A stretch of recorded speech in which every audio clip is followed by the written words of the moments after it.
Abra su Biblia en Efesios capítulo 5, versículo 25. Este es el tema número 4 de la serie Fundamentando la Familia. El tema se titula El verdadero amor en el matrimonio. Y vamos a leer el texto de Efesios capítulo 5, versículo 25.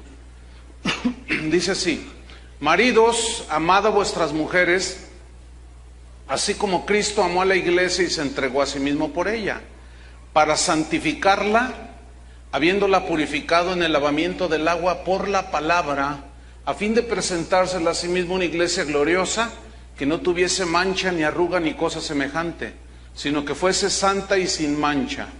Así también los maridos deben amar a sus mujeres como a sus mismos cuerpos. El que ama a su mujer, a sí mismo se ama.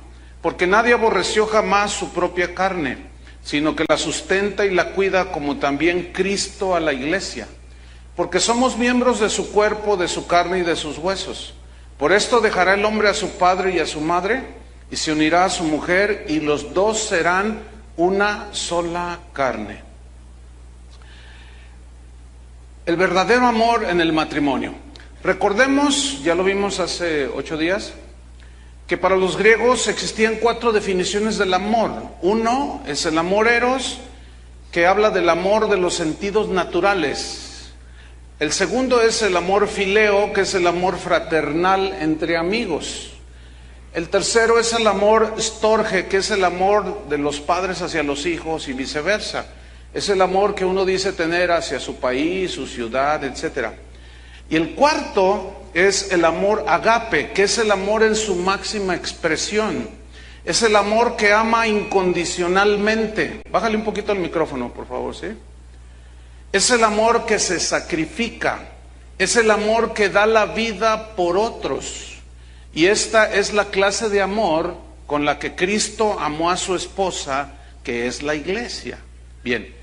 Este tipo de amor, agape, es precisamente el amor que Cristo, escuchen varones, ordena. Es un mandamiento. Ordena que los esposos amemos a nuestra esposa. Y en este estudio que vamos a tener hoy, voy a hablarles acerca de 5 cualidades del amor agape, que es el verdadero amor que debe de prevalecer en la familia. 5 cualidades del amor agape.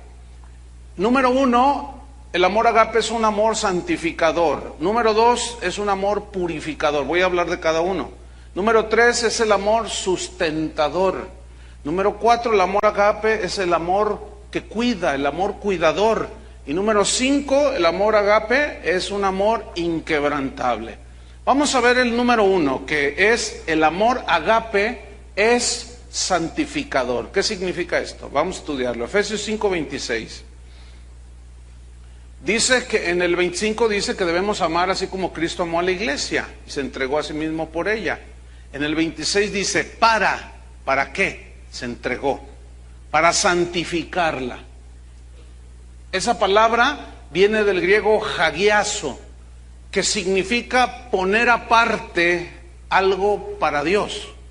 En este caso es que Cristo a nosotros como su esposa nos sacó del mundo, nos apartó del mundo para Él. Su amor nos conquistó. ¿A cuántos han sido conquistados por el amor de Cristo? Su amor nos conquistó. Y nos quiere solo para Él. Él no nos quiere compartir ni con el mundo ni con Satanás, muchísimo menos. Él es un Dios celoso que nos cela porque nos quiere solamente para Él. Y nosotros como su esposa, la iglesia, debemos corresponder a ese amor y ser solo para Él. Así como Él no tiene otra esposa que no sea su iglesia, también los esposos debemos de tener nuestra esposa, ¿sí? Asimismo, entonces, cada esposo debe ser solo para su esposa y cada esposa debe ser solamente para su esposo.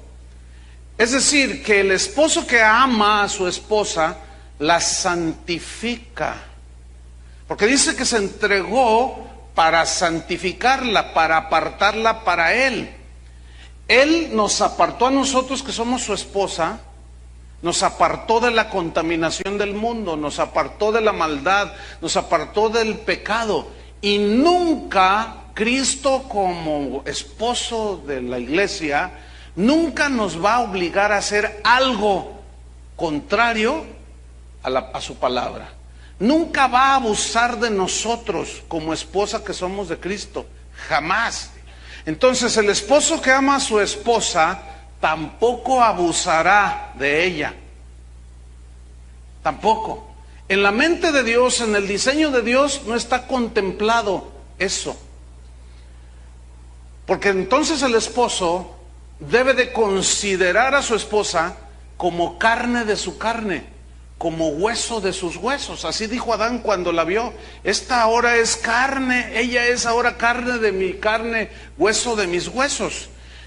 Entonces, así como Cristo no obliga a su esposa a hacer nada que violente nuestra conciencia o que nos lleve hacia el pecado, el esposo tampoco.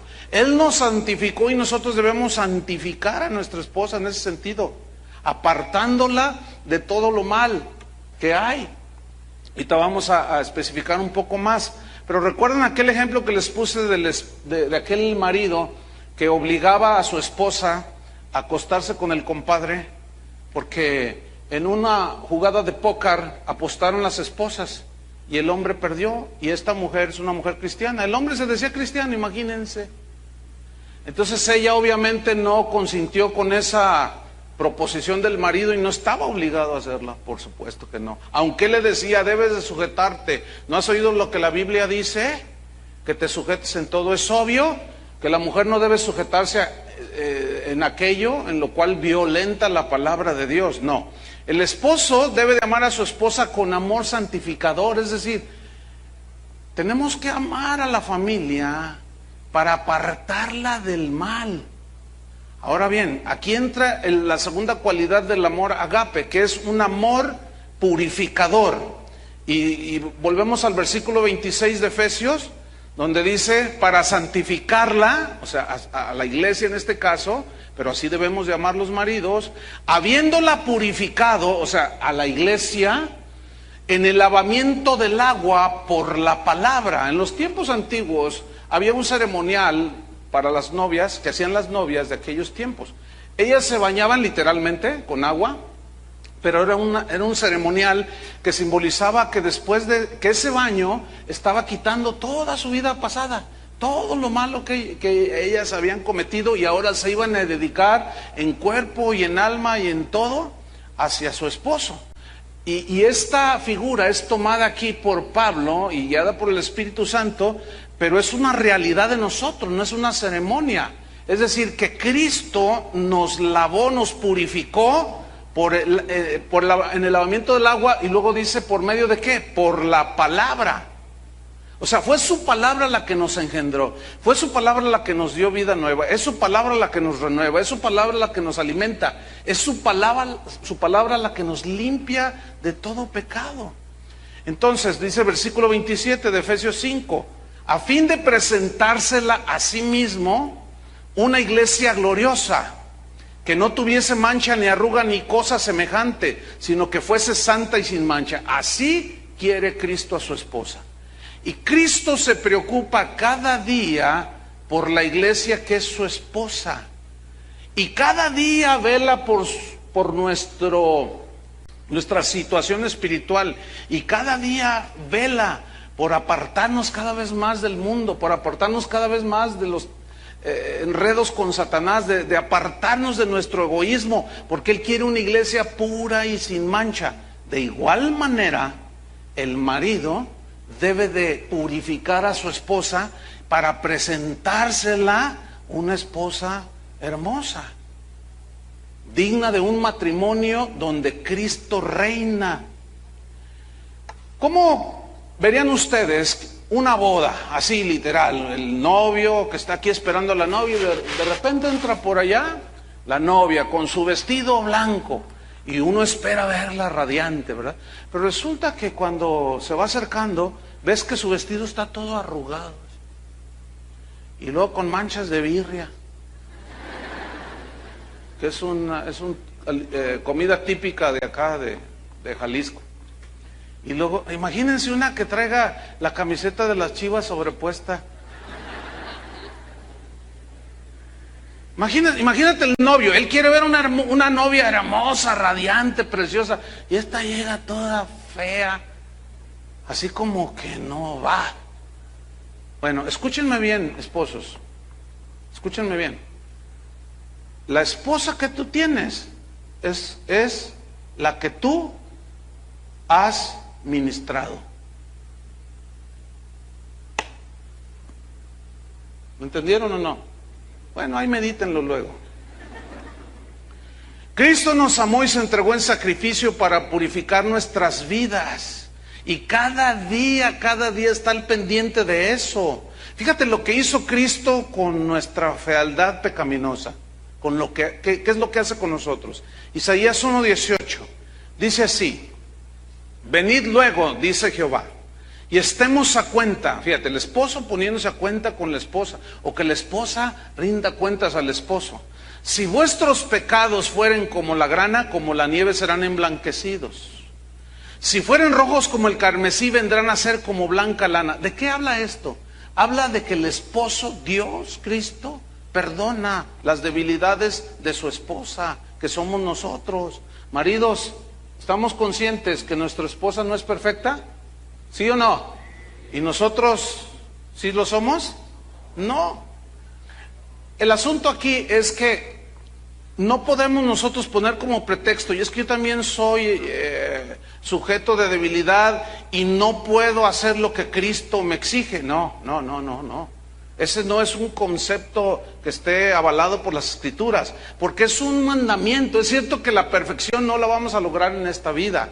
Sin embargo, sí tenemos que poner atención a lo que dice allí.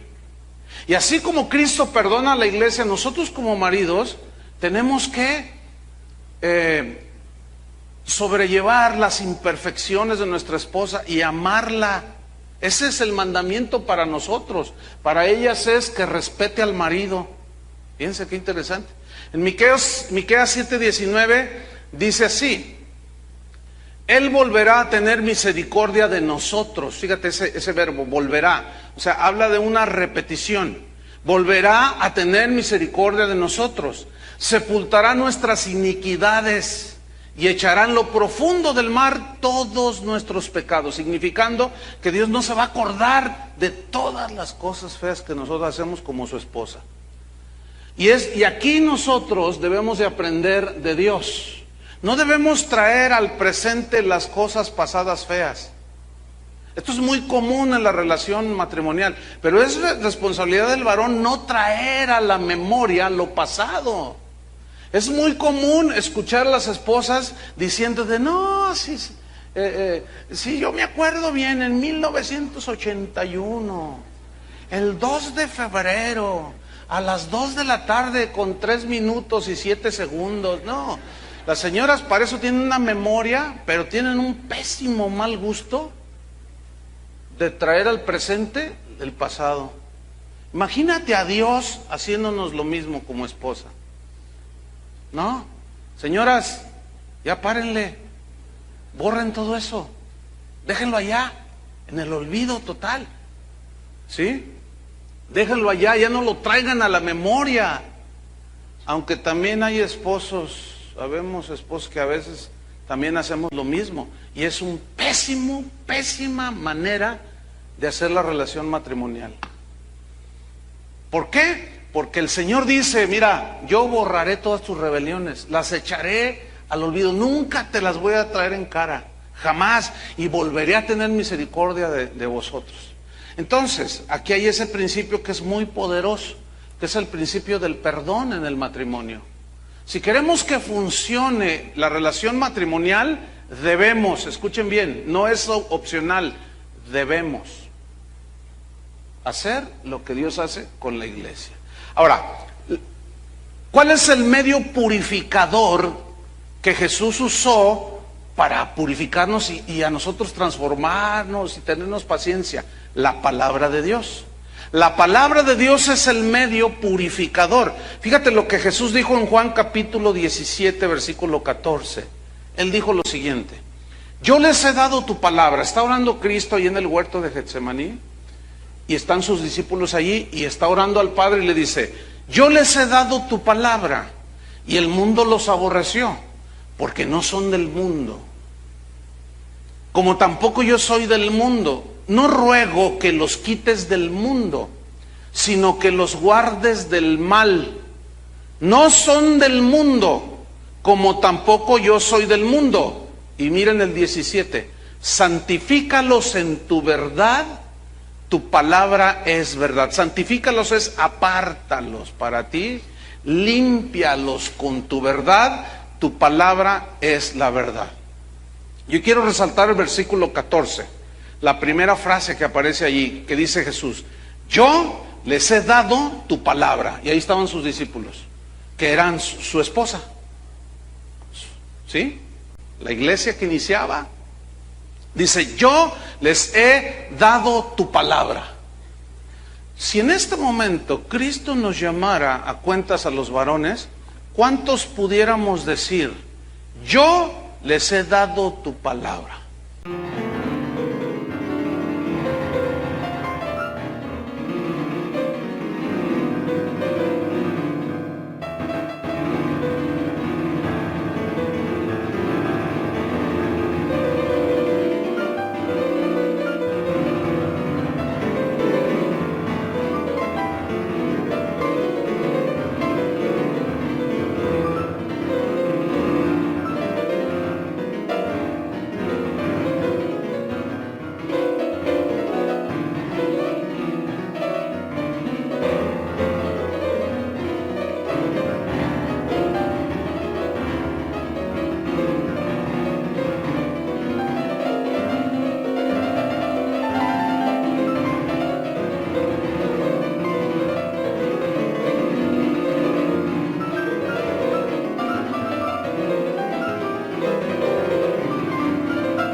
Si hubiera una calificación de 1 a 10, ¿cómo saldríamos? Difícilmente algunos varones alcanzarían el 3, otros el 4, unos así ya un 5 y uno que otro de panzazo. ¿Saben una cosa? Desgraciadamente, al no tomar nosotros el liderazgo espiritual de la familia, la esposa lo tiene. Ella es, fíjate, si en tu hogar, tu esposa, eres la que, vamos a la iglesia, ya está el marido apenas despertando. Diario llegan tarde, no por la esposa y los hijos, sino por el marido. Ellas son las que siempre están jalando. Ellas son las que siempre están, vamos, ándale. Y uno está ahí, ay, pues es que.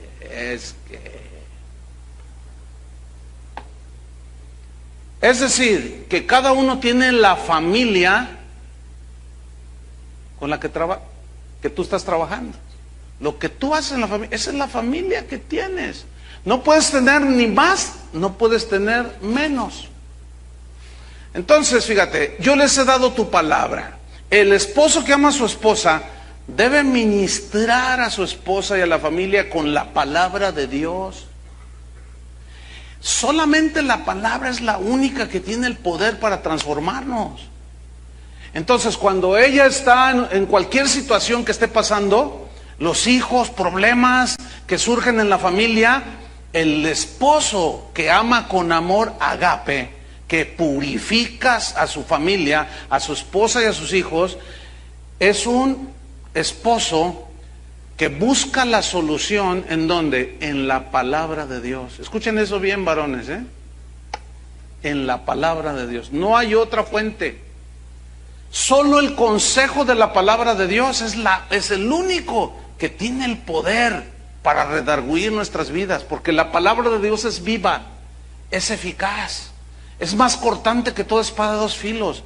Penetra en el corazón de tu esposa, de tus hijos, de nosotros mismos.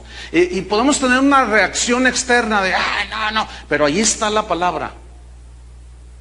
Si nosotros usamos como Cristo la palabra que nos santifica para santificar a nuestra esposa, a nuestros hijos, hermanos, lo que sembramos, cosechamos. Si sembramos para la carne, segaremos muerte.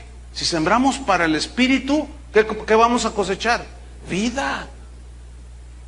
Por medio de la palabra, el esposo guarda y protege a su esposa, guarda y protege a sus hijos de la maldad del mundo, porque siempre con la palabra les tiene que estar, aunque ellos les enfade, porque los chavitos cuando van creciendo, ellos así son por naturaleza.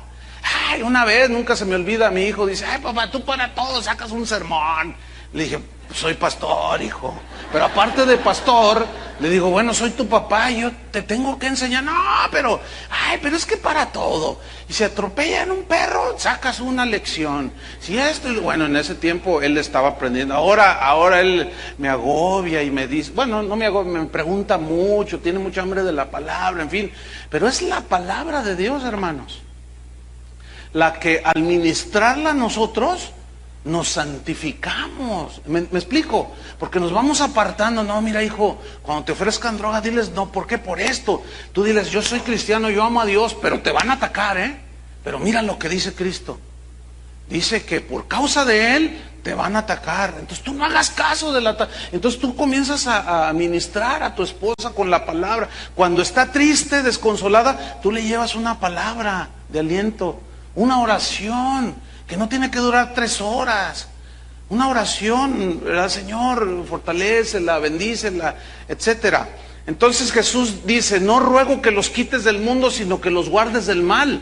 Santifícalos en tu verdad, tu palabra es la verdad. Entonces es deber del esposo, del marido, de la cabeza del hogar, repartir la palabra de Dios.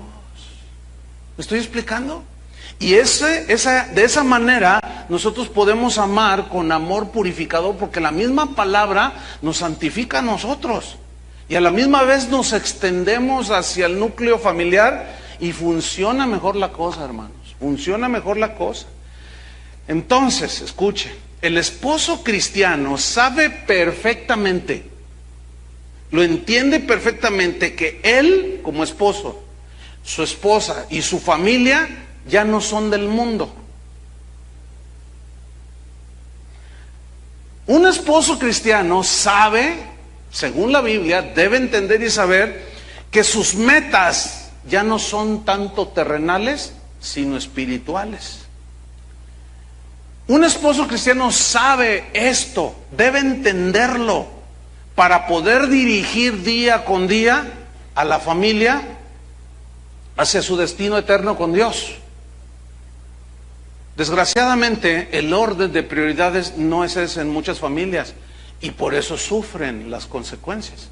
Al tener metas más terrenales que espirituales, pues sí, hay esposos y padres cristianos que dicen, no, yo voy a trabajar mucho para darles todo a mis hijos. Yo te pregunto, ¿qué es todo?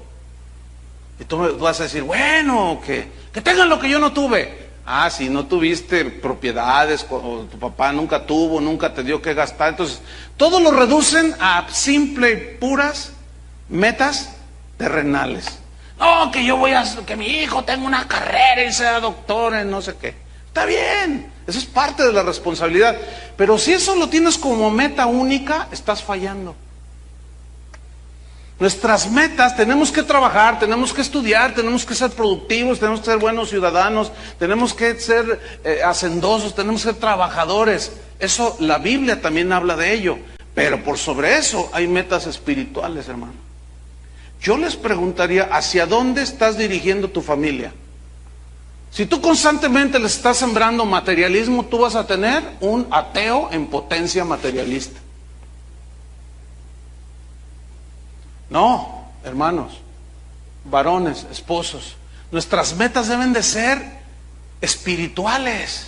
Nuestras metas son hacia el futuro eterno con Dios. Y Pablo decía, ustedes no pongan su mira en las cosas que se ven, sino en las que no se ven. Porque las que se ven son temporales y las que no se ven, las espirituales, esas son eternas. Imagínate que el Señor viniera, o bueno, algún día vamos a tener que enfrentar ese acontecimiento. ¿Qué hiciste con tu esposa y tus hijos? ¿Cuántos le vamos a poder decir en ese día? Yo les he dado tu palabra, Señor.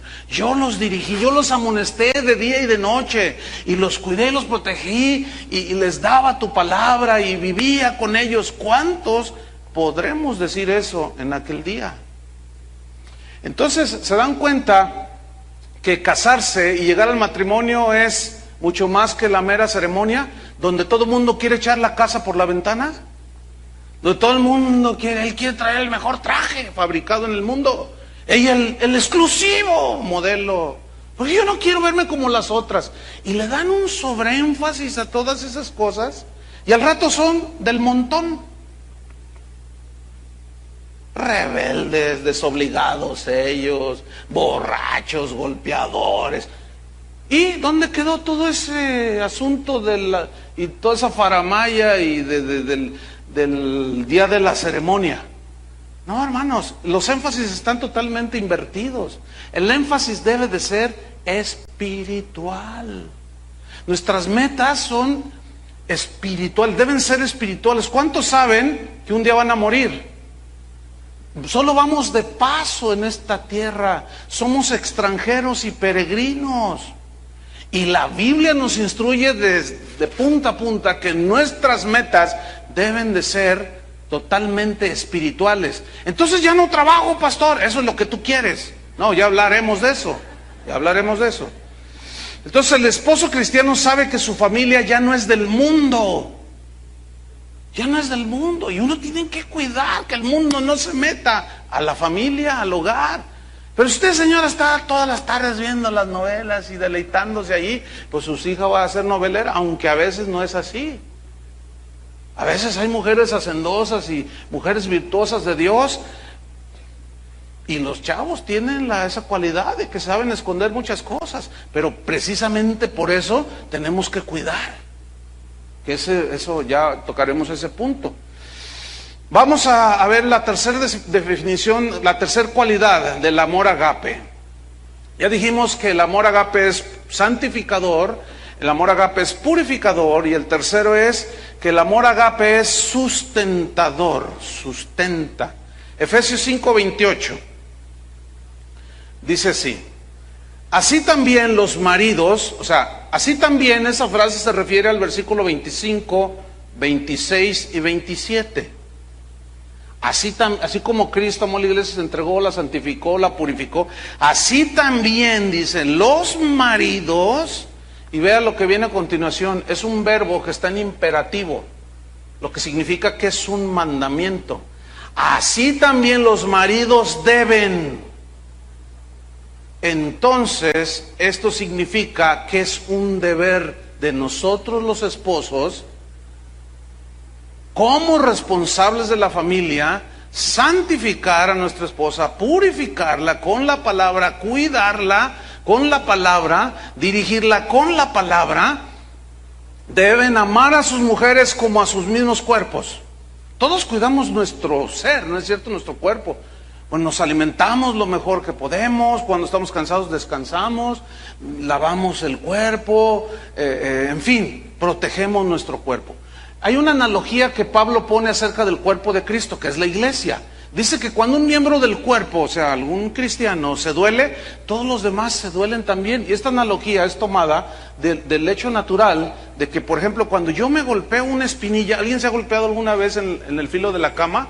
En la espinilla aquí, que tú vas así, no le haces así, pero en ese momento todos tus sentidos, tus dos manos, todo tu cuerpo se centra en el dolor de esa parte del cuerpo, y todo se centra ahí. Ninguna parte del cuerpo es egoísta. Por ejemplo, que la mano izquierda le diga a la espinilla: no seas payasa, no te duele tanto, hasta pareces jugador de fútbol que se tiran y no les hacen nada y le hacen allí que les duele mucho. No, eso significa que el cuerpo no está coordinando.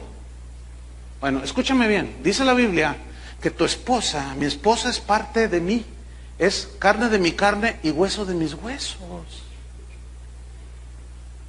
Entonces, dice aquí en el versículo 29, porque nadie aborreció jamás a su propia carne, nadie la aborreció, sino que la sustenta y la cuida, como Cristo a la iglesia. Ahora, aquí la palabra estudiar es la palabra sustenta. Cristo sustenta a la iglesia, así el esposo tiene que sustentar a su esposa, a la familia. Y esta palabra sustenta o sustentar viene del griego ektrefo, con K, ektrefo. Y esta palabra tiene 5 significados principales, fíjense. Nos vamos a meter todavía un poquito más. El primer significado de sustentar significa proveer alimento material. Eso significa. En Mateo 6:26, ahí nos muestra Dios como esposo cómo suple las necesidades de la esposa en lo material. Dice: mirad las aves del cielo, Mateo 6:26, que no siembran ni ciegan, ni recogen en graneros, y vuestro Padre Celestial las alimenta. ¿Las qué? Las alimenta. ¿No valéis vosotros mucho más que ellas? Esa pregunta de Jesús significa: si yo las alimento a las aves y a las bestias del campo, ¿no haré con vosotros eso y más? ¿No valen ustedes más? Yo les pregunto, ¿alguna vez, o mejor dicho, observo algo? Yo no los veo así como que se estén muriendo de hambre. Probablemente hemos tenido en algunas ocasiones escasez. Un día a lo mejor no nos ajustó el gasto, y a lo mejor nada más hicimos una comida o tuvimos que ayunar forzosamente. Pero morirnos de hambre, hermanos. ¿Cuántos han visto los milagros que Dios hace para sustentar? En este tiempo, donde mucha gente ha perdido sus trabajos, yo he platicado con hermanos que dicen: ya tengo 3 meses sin trabajo, pastor, pero debo decirle algo, mire, sin pedir prestado, sin pedir fiado, sin tener que hacer nada, esperando la misericordia de Dios. Mire, no me explico, pastor. Me han testificado: ¿cómo es que no tengo trabajo, pero todos los días comemos? Ese es el Dios como esposo, Cristo, que nos sustenta, que nos da el alimento de cada día. ¿Cuántos han experimentado esto? Bueno, fíjate lo que dice 1 Timoteo 5:8. Porque así como Cristo nos sustenta, tú dirás, bueno, pero Él es Dios, sí, pero tenemos una responsabilidad, que sea como seamos tú y yo, varón, tenemos que confiar en Dios, que Él nos va a bendecir y a sustentar. Algunos perdieron el trabajo por la situación mundial, otros no trabajan por flojos. Ese es otro asunto, y a eso se refiere 1 Timoteo 5:8. Dice así, porque si alguno no provee, no suple el alimento de cada día para los suyos, y mayormente para los de su casa, tu esposa, tus hijos, ha negado la fe y es peor que un incrédulo. Es decir, mira, una cosa hay que poner todo en su lugar. Una cosa es, no hay que confundirla. Una cosa es que te hayan despedido del trabajo y estés pasando por una situación.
Situación apremiante, pero otra es que desde que te casaste siempre estás como que buscas y no encuentras trabajo, y sí mandaste a tu esposa a trabajar, y sí estás tú ahí leyendo el periódico y viendo la televisión y tu esposa ya desesperada, pero amor, salte, aunque sea, mira, agárrate una franela y allá afuera de la iglesia, viene, gánate unos pesos. No, ¿cómo yo? ¿Qué pasa? Es que, pero mira, tú trabajas, mi amor, y Dios está supliendo. Hermanos, esa no es la responsabilidad de la mujer. Esa no es. Esa es responsabilidad del varón. Ahora, aquí no se discute si la mujer puede o no, sino la responsabilidad de que puede hasta más que algunos. Ese no es el asunto. El asunto es que es responsabilidad del varón. Y mire, hermano, si de verdad, si usted no cumple con este mínimo definición de sustentar, usted niega la fe. Y lo dice la Biblia, no lo digo yo. Es peor que ¿qué? Que un incrédulo. Porque dice que es cristiano, que confía en Dios y no es capaz de llevar el pan a la casa.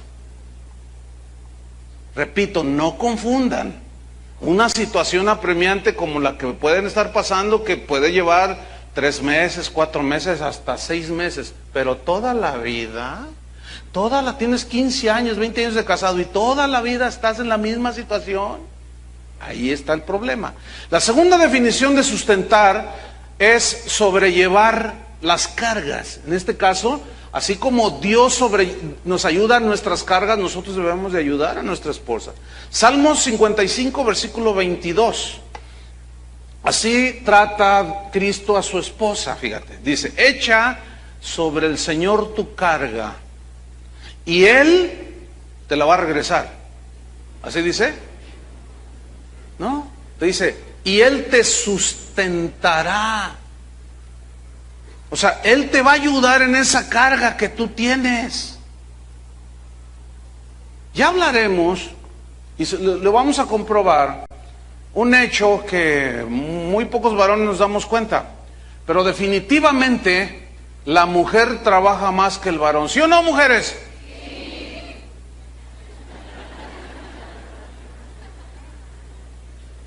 Ellas se levantan primero y se acuestan al último. ¿Sí o no, mujeres? Sí.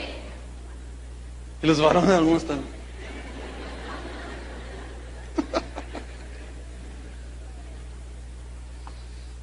Sustentar, sobrellevar las cargas. No, pues llegamos al trabajo bien cansados. Ustedes saben, yo los entiendo, ¿no? Llegamos, la mujer no hace nada, ustedes saben, nomás anda perdiendo el tiempo ahí en la casa. No hace nada. Entonces uno llega, ¿verdad? Y quieres pues tu plato de sopa bien caliente, con tortillas recién hechas y a mano, ¿eh? Yo no quiero de máquina. Entonces llegas y exiges y quieres rápido y pues ¿qué haces en todo el día? No hacen nada, son reflojas las señoras. No hacen nada, varón. Entonces tú llegas y luego pues ellas están cargadas, los niños, y luego todavía peor, si permites, o si tú la enviaste a trabajar, o ella como ve que tú no llevas, ella tiene que hacer algo y sale a trabajar, va, mete a sus hijos en la guardería. Es un desastre todo. Y luego todavía llegamos en la noche y exigimos. Y luego la señora dice, oye amor, te quiero decir, no me digas nada ahorita porque y son las 7 de la tarde, o sea, no es ni noche, pero es que vengo bien enfadado. Ahorita no me digas nada de los niños, es que el niño, necesitas hablar con el niño, porque mira, me hizo todo, me sacó la lengua, me hizo esto, me hizo, no, pues tú no los educas bien.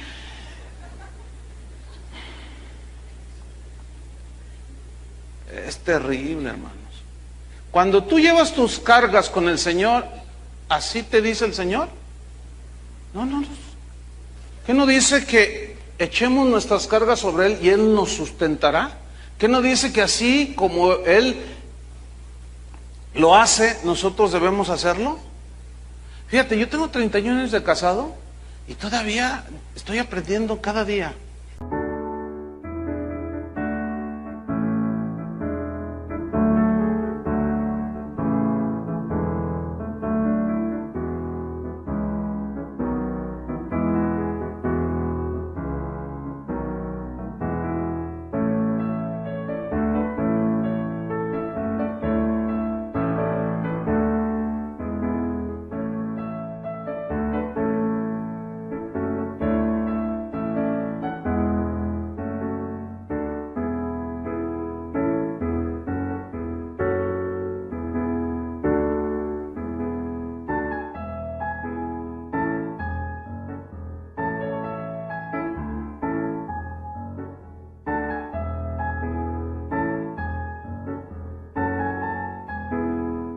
Yo les voy a confesar algo que no oiga mi esposa.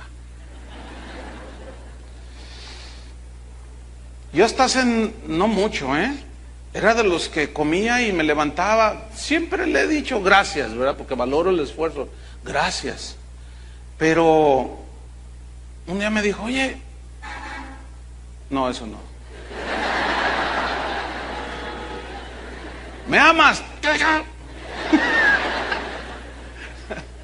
Me dice, oye, recoge tu plato. ¿Podrías recoger tu plato y me ayudas ahí? Entonces, yo no sé, pero yo tengo algo, les voy a confesar. Yo cuando como, parece como un periquito ahí. No sé qué onda con eso. Ya estoy sacando mis trapitos. Pero es la verdad, o sea, y no sé, yo como que pongo atención, parto el pan, pero siempre bota todo así. Entonces dejo todo. Cuando vamos a un restaurante, ella nomás me ve así y me hace el hoyo. Entonces, no se crea. Para los que oyen en internet, ¿no? Que recojo y lo echo abajo de la alfombra o del tapete. No, no es cierto. Pero es una manera de sobrellevar una carga. Y bueno, ahora ya, más o menos ahí la llevo. Ya recojo mi plato y más o menos limpio y de pasadita veo un papel, lo recojo, lo echo al bote, en fin. Eso es algo muy superficial. Hay cosas, cargas todavía más, digamos, morales, por ejemplo. Y otras son espirituales. La mujer, por su constitución, como Dios la hizo, es más propensa a ser más sentimental. Y eso tenemos que entenderlo, hermanos. Yo aquí, con el permiso de mi esposa, voy a contar esto. De recién casados, un día llegué a casa y estaba llorando ella. Tendríamos como un añito de casados. Estaba llorando y yo, ay, mi amor, ¿qué tienes? Dice, nada, pero estoy llorando. Y yo, ¿qué pasó? Dime, ¿qué sientes o qué? No, nada, pero ¿por qué lloras? No sé. Y yo, no, pero entonces yo así como, no sé, una actitud no muy sabia. No, pero pues y que todo lo podamos en Cristo que nos fortalece, pero no lo hacía en el espíritu correcto. Entonces yo me acuerdo, dije, bueno, pues ahí que llore solita.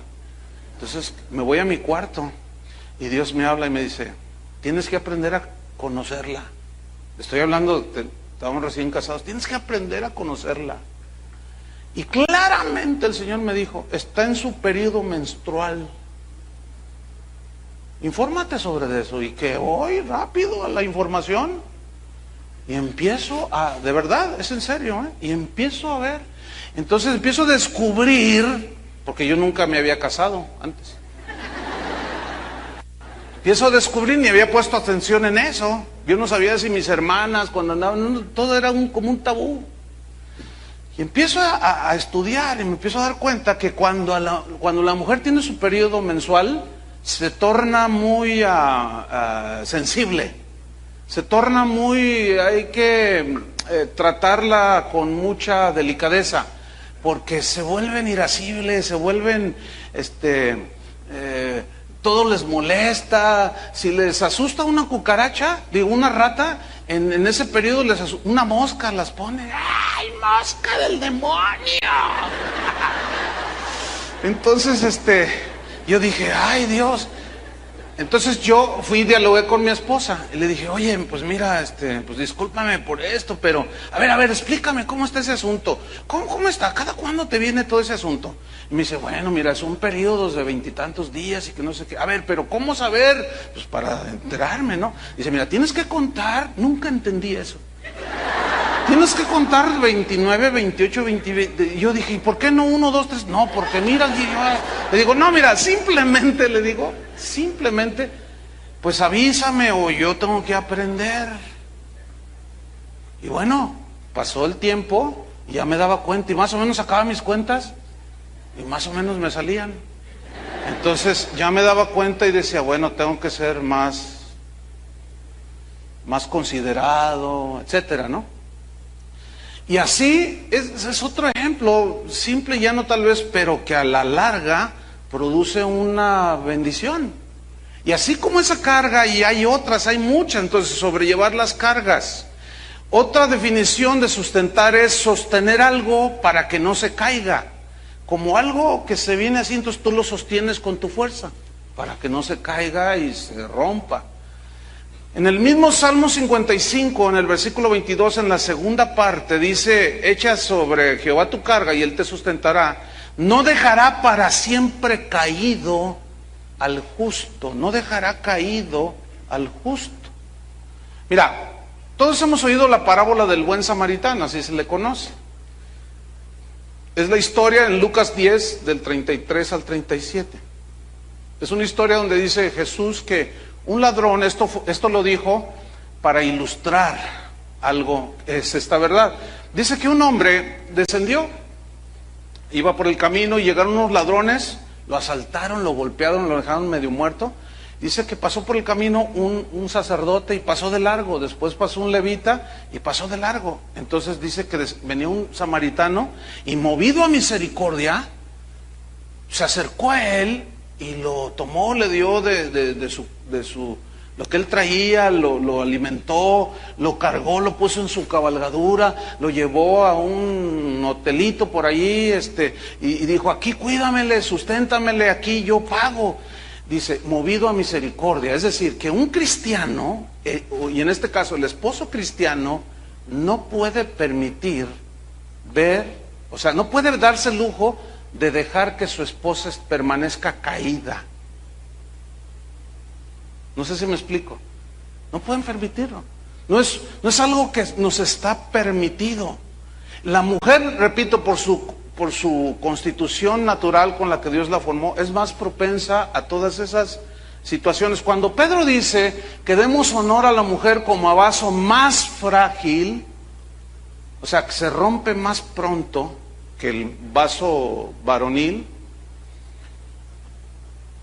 nos da esta instrucción el apóstol Pablo para que sepamos dar el trato adecuado, ¿sí? Muchas veces vas a encontrar a tu esposa deprimida o triste, por infinidad de razones, puede haberlas, múltiples razones, pero no podemos permitirnos el lujo de dejarla así. A veces se te va a poner así, rencillosa o malhumorada, y las razones no solo la que mencioné hace un rato, sino pueden ser múltiples. Entonces no podemos permitir que nuestra esposa quede ahí.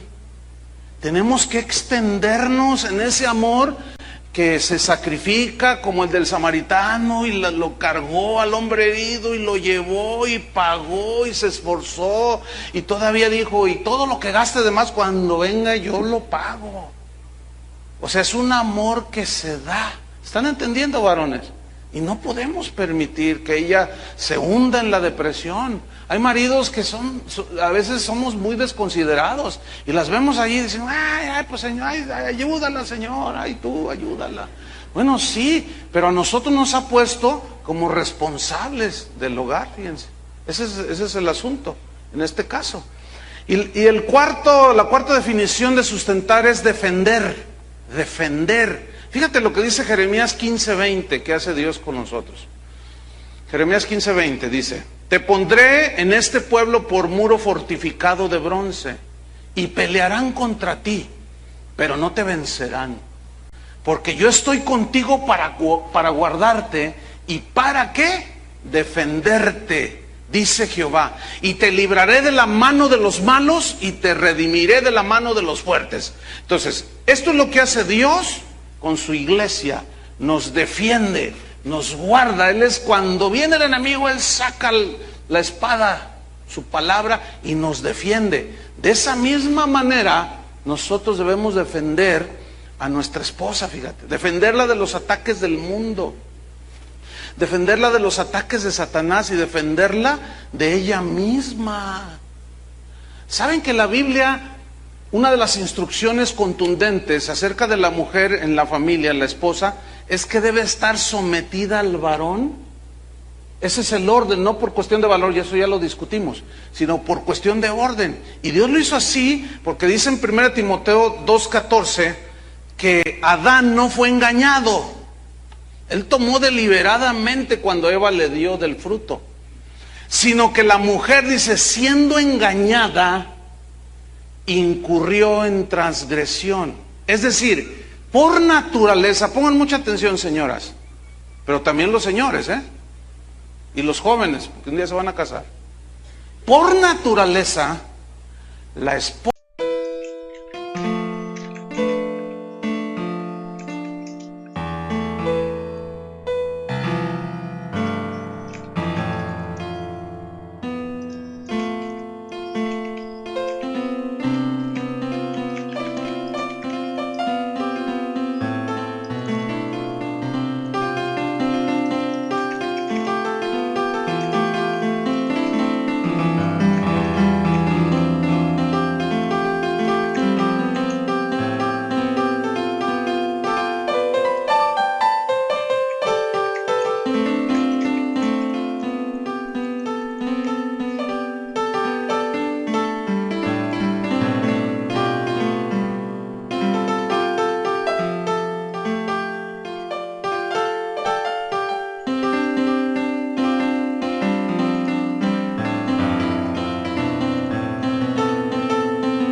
la mujer, es más fácil que la engañen.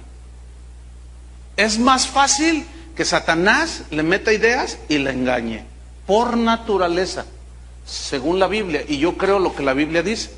Por eso las esposas, las mujeres en la congregación, deben de estar sujetas en el hogar al esposo, en la iglesia a los pastores.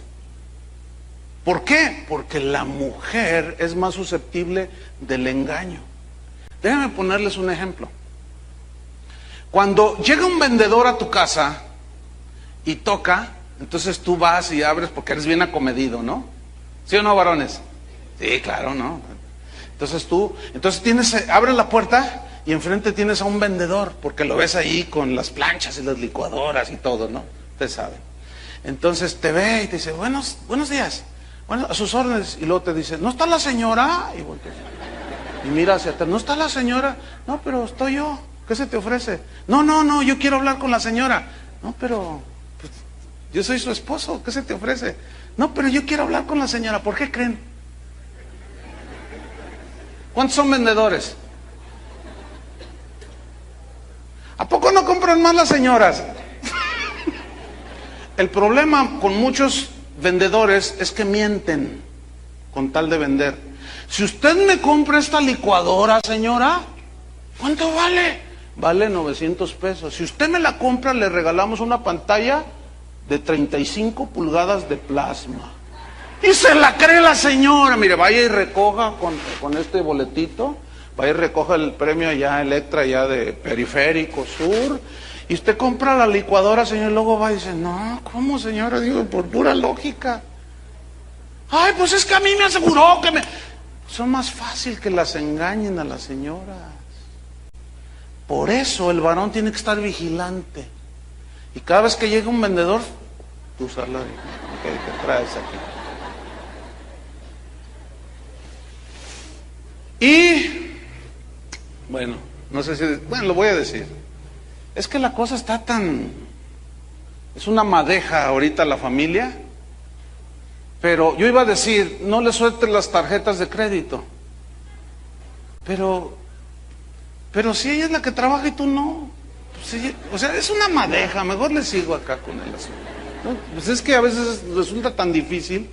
Iba a decir, no le sueltes las tarjetas de crédito porque, pues no sé, a lo mejor como que... Bueno, eso se dio cuando vino el auge en los años 60, 70, cuando las tarjetas de crédito, con el poder de su firma. Entonces las señoras dijeron, mi viejo, nomás le firmo y me dan todo. Sí, nomás le firmo y te dan, sí, pero yo tengo que pagar, mi amor. O como aquella señora, ¿no? Que llegó y le dice, mira lo que te compré, viejo. Y le da unos tenis del número 45, eran del payaso Canelitas, miren. Y dice, ¿y esos tenis? ¿Y esos para qué los compras? Mira, pero esos me quedan enormes, mira, no nada más. ¿O quieres que me meta a trabajar de payaso? No, pero es que... ¿Y por qué los compraste? Es que estaban en oferta, dice.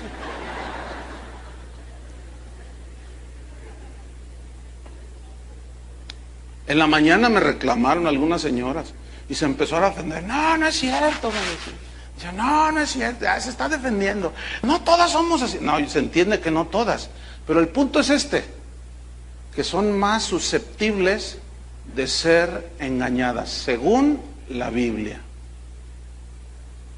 Por eso el varón tiene la responsabilidad. La pregunta es, ¿dónde estaba Adán cuando Satanás la estaba seduciendo allá en el huerto? ¿Dónde estaba? ¿Y por qué Satanás fue con la mujer? Mira, ahí les va un caso. Supongamos que tu esposo es un hombre así, hogareño, y llega a tu casa a horas siempre, casi siempre coincide la misma hora, llega a las 8, 8:30. Pero un día resulta con que algo pasó ahí con el macrobús, ya ven que atora toda la calzada de Independencia, ¿no? Yo juré no volver a circular por esa avenida, porque es un desastre con eso del macrobús. Entonces, supongamos que él tiene que atravesar allí y no puede pasar. Ese día algo sucedió con el macrobús. Entonces, él siempre llega a las 8 y son 8:30 y tú dices, ¡ay! Entonces le llamas al celular de volada, ¿no? Y no te contesta. Y te manda al buzón. Entonces tú dices, y llega a las 9. Pero cuando él llega, quitado de la pena, tú ya estás pensando, ¿por qué llegas tan tarde? ¿Por qué te tardaste? No, pues es que el macrobús. No, andas con otra. Ay, mujer, no, esas bromitas no me las digas a mí, por favor. No, sí. ¿Quién le metió eso? O sea, bien fácil que se creen de todo. Si llega la bruja de la esquina, claro, así bien vestidito, y te dice, ¿sabes qué? Yo vi a tu marido, le crees. ¿Por qué son así, señor? Así es por naturaleza. Por eso dice la Biblia que la mujer tiene que estar sometida. Y también tiene que usar su inteligencia que Dios le ha dado, y mucha. Pero escúchenme bien, aquí el varón es el que tiene que estar viendo. Ahora, si tú eres de los que cuando tu esposa te dice, ¿por qué llegaste? Y tú le dices, ¿qué te importa? No, pues ya, o sea. ¿Y qué? ¿De cuándo acá tengo que darte cuentas? ¿Cómo de cuándo acá, varón? Es que tienes que decirle. No, pero yo soy de Jalisco. Y de los altos de Jalisco, acá de Tepa y todo eso. Aquí mis chicharrones truenan, pastor. No, hombre, ya dejen eso, no, como hay que decir. Ahora, si tu marido llega a las 5 de la mañana y te dice que el macrobús lo estorbó. Una vez, no hace mucho, ministré a una persona. Dice, pastor, mi marido diario llega como a las 5 o 6 de la mañana. ¿Y qué trabaja de noche? Dice, no, dice, pero... Y me dice que se queda trabajando. Bueno, ve y pregunta al trabajo. Dice, ya lo hice. ¿Y qué te dijeron? No, pues aquí sale a las 7 de la tarde, sale. Entonces, fíjense, por un lado son engañados muy fácil y por otro lado son bien inocentes. A veces se pasan de inocentes, porque ellos ponen argumentos bien tontos y ellas se las creen. Total, es un desastre, hermano. Vamos a tratar, yo les dije al principio de que inicié esta serie, les dije, miren, algunos de ustedes van a tener que vivir las consecuencias del desastre que han tenido en sus vidas. Sus pecados han sido perdonados y eso les asegura el cielo con el Señor y la eternidad con Cristo. Pero aquí en la tierra, muchos de ustedes van a llevar las consecuencias por toda su vida, de todo el desastre que han armado al no haber conocido a Cristo. Pero lo peor es que muchos que conocen a Cristo también lo llevarán. Entonces, pero nunca es tarde, hay que hacer lo que podamos mientras tengamos vida. Y finalmente, sustentar significa apoyar. Fíjate, en 2 de Crónicas 14:11, dice así, y clamó Asa a Jehová su Dios. Asa era un rey, clamó al Señor y dijo, oh Jehová, para ti no hay diferencia alguna en dar ayuda al poderoso o al que no tiene fuerzas. Ayúdanos, oh Jehová, Dios nuestro, porque en ti nos apoyamos. ¿Y qué hizo Dios? Les brindó el apoyo. Entonces, cuando la esposa necesite un apoyo, nosotros debemos brindarlo. Fíjense, hace un par de semana y media, en el grupo de pastores con el que me reúno cada viernes, donde oramos y escudriñamos la palabra, cuando llegan tiempos como este que es de vacaciones, pues también las reuniones las suspendemos. Y cada que lo hacemos, pues hacemos una comida. Y traemos a la familia y todo. Entonces, pues vamos a hacer una comida. Entonces yo les dije, yo hago la carne asada. Entonces, y tú haces esto, y tú te traes las salsas, tú te traes el queso, entonces ahí repartimos, ¿no? Y entonces yo les dije, y vamos nosotros a servirles a nuestras esposas, porque ellas siempre nos están sirviendo.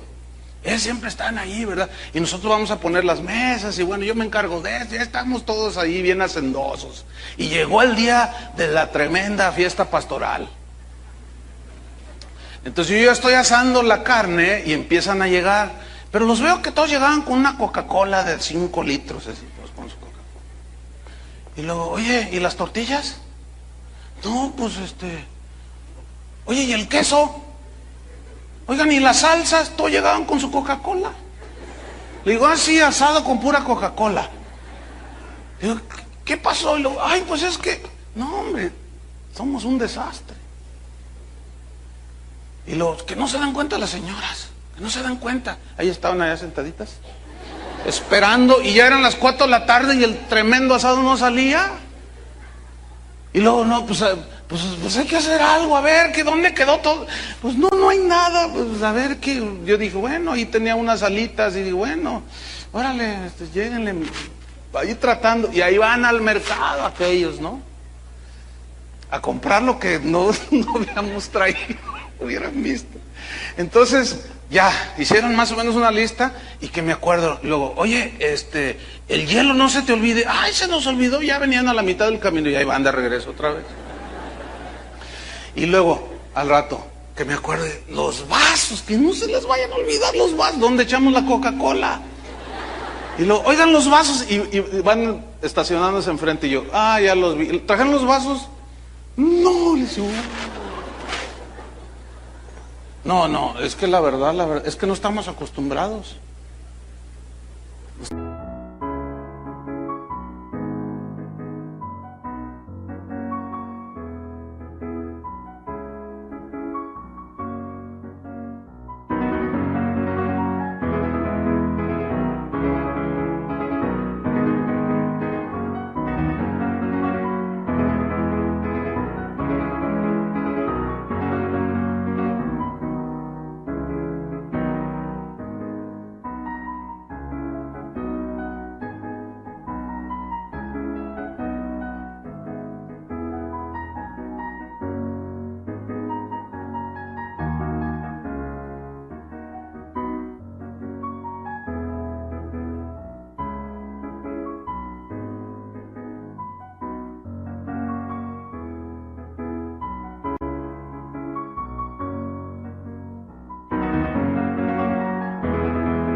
Estamos acostumbrados a sentarnos. A ver, ¿cuántos se comprometen la próxima Navidad? Que ya no falta mucho. Varones, ustedes hacen el pavo. Nomás que esposa, ya sé lo que están pensando. Se le va a quemar, pastor. Sí, se le va a quemar. Apoyar. ¿Saben cuál es la queja principal de las esposas? Y yo esto lo compruebo muy a menudo en los eventos de matrimonios, que les paso una hoja, les digo, no pongan su nombre, nada más pon aquí qué es lo que demandas más de tu esposo, quisieras que tu esposo hiciera, y casi el 98% dicen, que me apoye. ¿Sí o no, mujeres? Aprovechense ahorita. Que me apoye. Ay, yo reconozco que me falta mucho. Y como tengo a mi esposa aquí enfrente, pues a la vez es un compromiso, ¿me explico? Pero son verdades que son para ti, pero también son para mí. Y tenemos que hacer algo. Y finalmente, hermanos, de las cualidades del amor, que es un amor santificador, purificador, sustentador, es un amor que cuida, cuidador. Efesios 5:29 dice así, porque nadie aborreció jamás a su propia carne, sino que la sustenta y, ¿la qué? La cuida, como también Cristo a la iglesia. Entonces, Cristo cuida a la iglesia porque es su cuerpo. Y el amor de un esposo por su esposa debe mostrarse por el cuidado amoroso de su esposa y de sus hijos. Bienaventurado el matrimonio donde el esposo cuida a su esposa. Bienaventurado el matrimonio donde a su esposa no la considera una simple cocinera o cuidadora de niños o compañera sexual solamente, no. El marido sabio y cuidador sabe perfectamente que Dios le dio a su esposa para amarla, sustentarla y cuidarla, así como Cristo a nosotros. Y finalmente, el amor agape es el amor inquebrantable. Ya vimos el amor santificador, purificador, sustentador, cuidador y el amor inquebrantable. Y aquí pues es el último punto, pero lo voy a dejar allí en un punto así muy álgido, muy difícil de tratar. Y ya verán, Efesios 5:31. Dice así, por esto, estamos hablando del amor inquebrantable, por esto dejará el hombre a su padre y a su madre, y se unirá a su mujer, y los dos serán una sola carne. Fíjate, el vínculo de padres e hijos se desliga muy fácil, sin romper nada, el día que te casas. Pero luego dice aquí, y se unirá a su mujer. Y aquí la frase a estudiar es se unirá, porque es muy interesante estudiarlo, porque se unirá viene de una palabra griega, proskolao. Fíjense, proskolao. Y kolao, de ahí, ¿ha oído hablar del cola loca?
es un pegamento muy, muy adhesivo.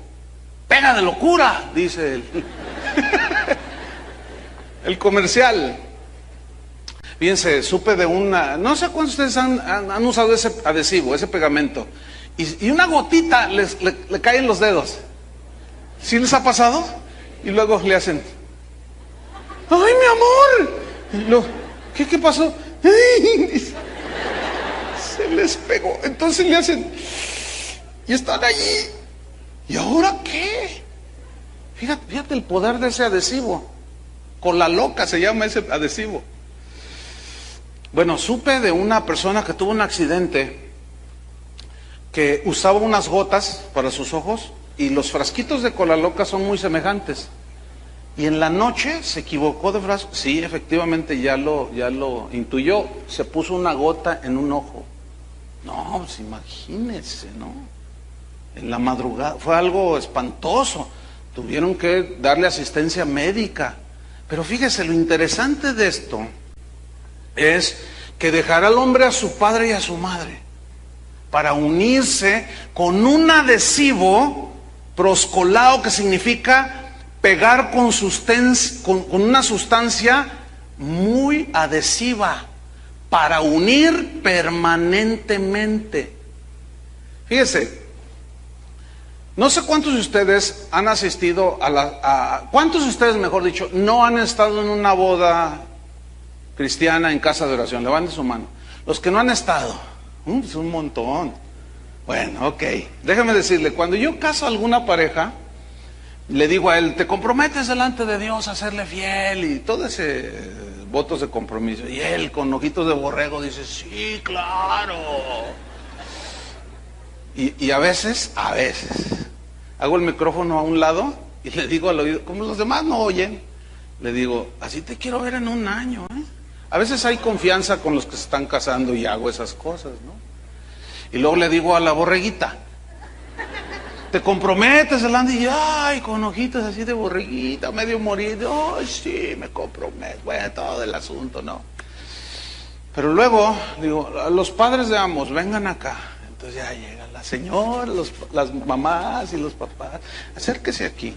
Bueno, así como ellos se comprometieron, también usted, señora, le digo a la mamá de uno de ellos primero, usted se compromete delante de Dios a no meterse ya en esta vida que hoy inicia, en este hogar.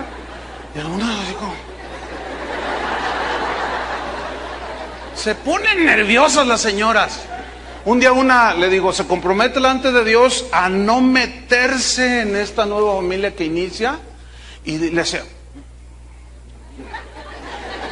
le digo, y otra vez, se compromete delante, y les ponemos el micrófono, se compromete delante de Dios a no meterse aquí, déjenlos que ellos escojan todo. Si quieren un mueble color rosa mexicano y unos tapetes verdes de limón como los del coro, déjenlos.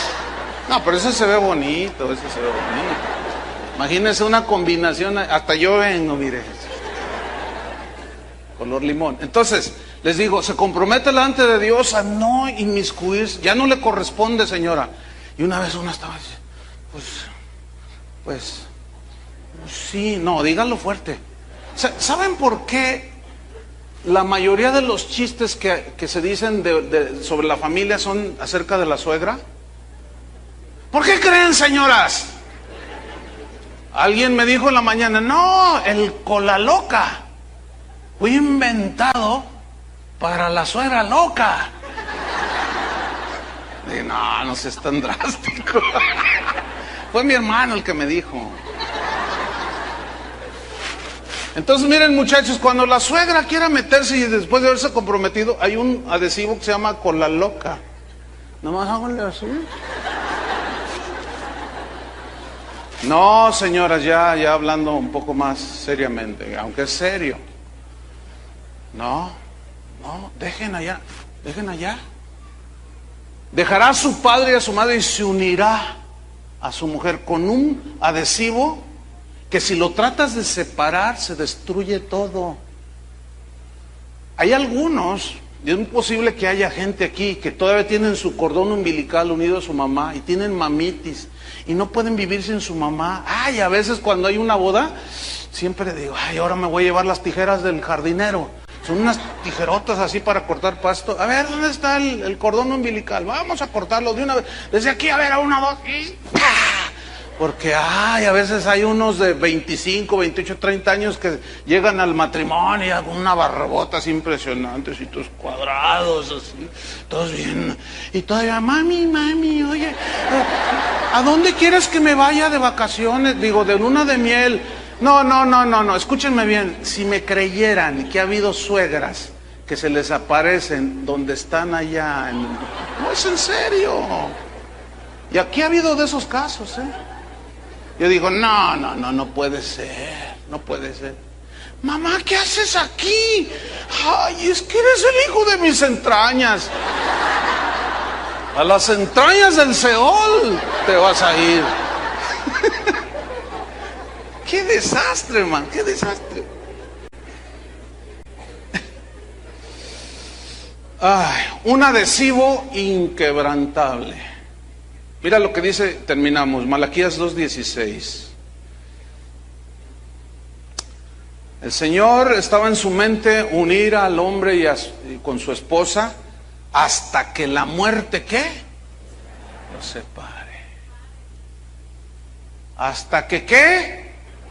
Mire, y aquí vamos a entrar en ese punto que yo les dije.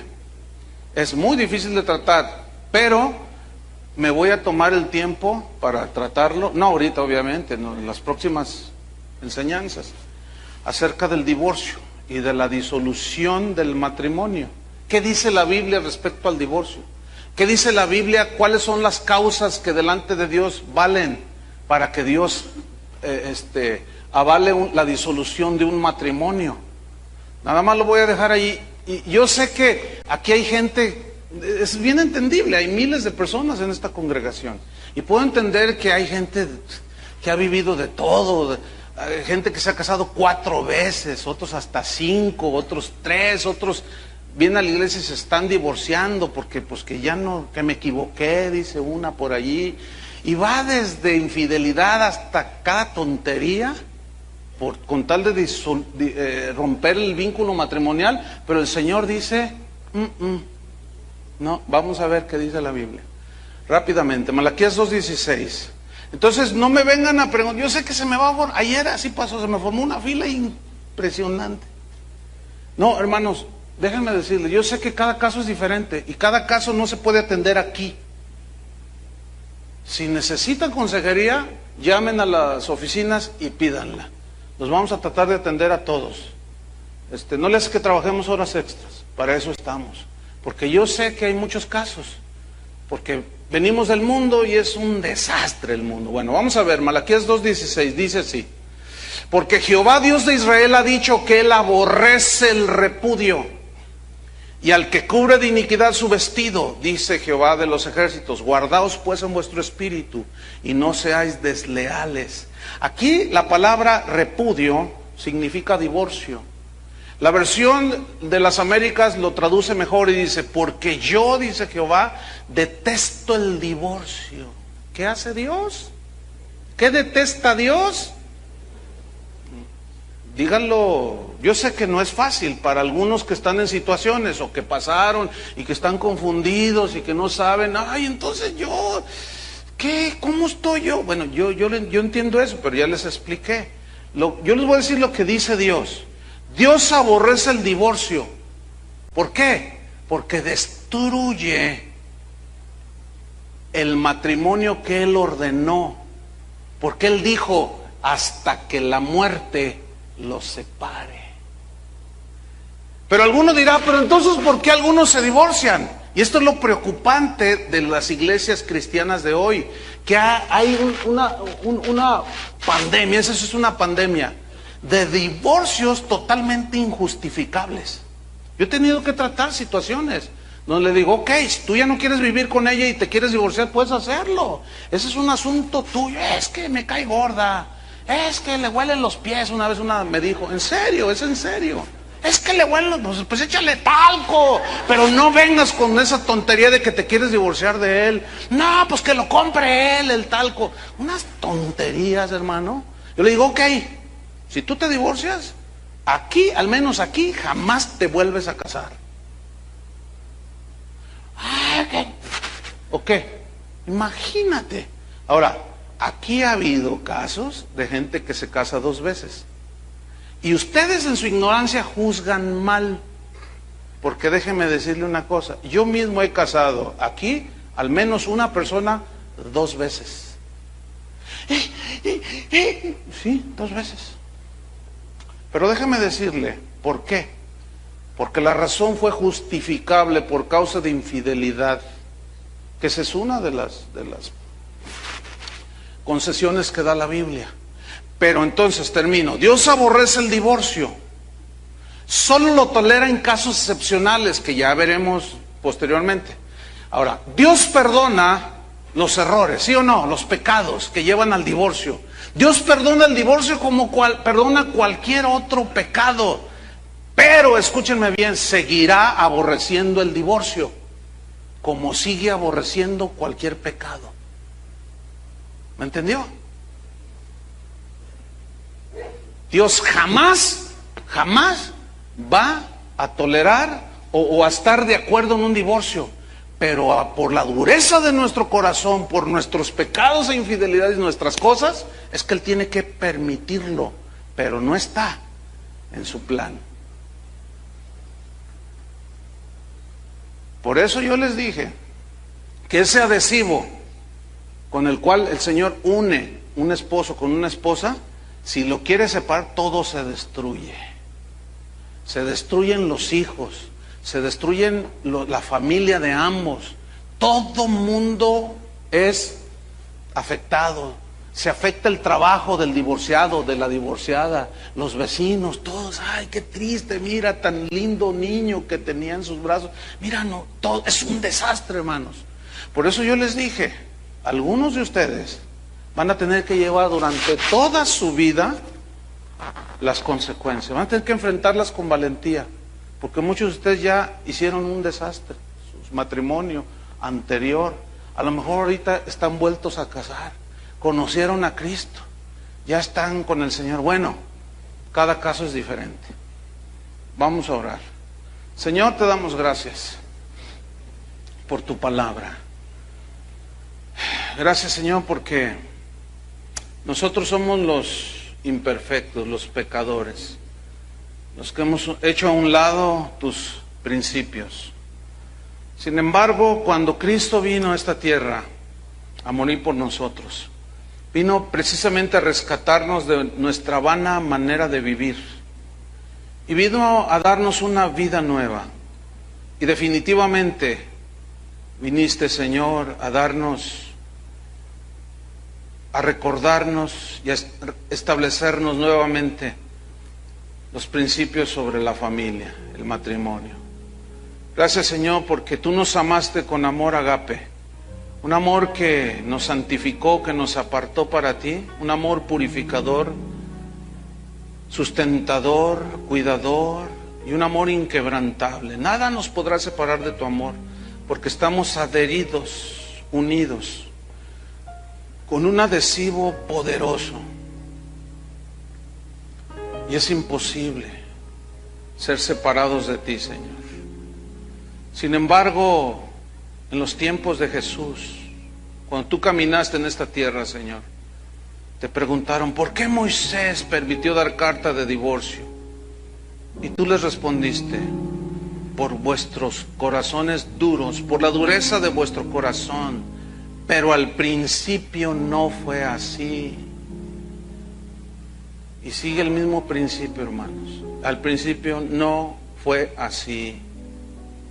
Porque Dios dijo, dejará al hombre a su padre y a su madre y se unirá a su mujer, y los dos serán una sola carne. Y esto será hasta que la muerte los separe. Señor, reconocemos que no sabemos amar, que nos faltan tanto, Señor. Ayúdanos. Por eso necesitamos ser llenos del Espíritu para poder avanzar. Y con un amor agape, santificador, apartar a nuestra esposa a través de la palabra, purificar el hogar, sustentándolo desde lo básico, que es el alimento, el vestido, el techo, hasta lo espiritual, cuidando la familia, porque hemos sido unidos por un amor inquebrantable. Unidos con un amor que si lo queremos separar, todo se hace pedazos. En el nombre de Jesucristo, Señor, ten misericordia de todos nosotros, Señor. Y algunos tendrán que seguir viviendo las consecuencias de sus errores pasados. Nuestros pecados son perdonados, limpiados por la sangre de Cristo, pero las consecuencias, esas seguirán. Algunos tendrán que seguir manteniendo a sus hijos del anterior matrimonio. Otros tendrán que seguir tratando situaciones de relaciones pasadas. Pídanle la ayuda del Señor. En el nombre de Jesucristo. Amén. Que Dios les bendiga a todos.